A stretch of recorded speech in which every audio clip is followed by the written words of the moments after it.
Let's talk hand stripping. I just recently hand stripped my Airedale, and it has come to my attention a lot of people do not know what that is. And I think it's super cool, so let's get into it. But with wire-coated dogs, you can either choose to clipper them or you can choose to strip them.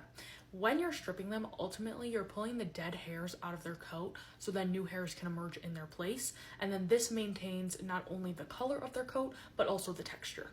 Wire-coated dogs do not shed, so they need us to pull out the hair for them. Otherwise, it can actually become quite uncomfortable and itchy. You may be wondering how that would have happened prior to when we really started the grooming practice of this.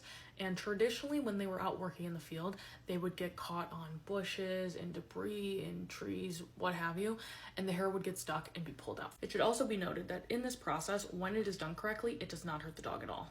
And the really interesting and cool thing about these dogs is their wire coats serve a purpose. So not only to protect them from the elements, but also to help protect them while they were doing the jobs that they were bred for. And a plethora of dog breeds get this done. It is mostly terriers. However, there are dogs from other groups that also get hand stripped in some degree. Now let's talk about some tools. Here I have a stripping knife. Essentially you hold it like this and you take the hair like that and pull it out.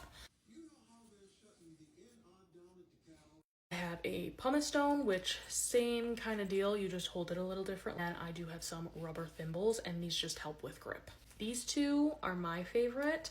I don't really have anything against the knife. However, this knife is just really uncomfortable for me to hold, and it does tend to hurt my finger right there. So I don't usually gravitate towards this.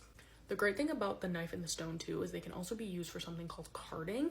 Now, while the knife does not do super well with that, it can still be used for it, but the stone is super effective when carding and trying to take out that extra dead undercoat before you try to get the remaining layer. Next, I did have to hand strip him from head to toe because his coat was entirely blown, meaning the coat was entirely dead and very soft. However, he has maintained his color and some of his wire quite beautifully, so I am really thrilled about that. Now, this is what he looked like before I hand stripped him, and this is what he looks like now.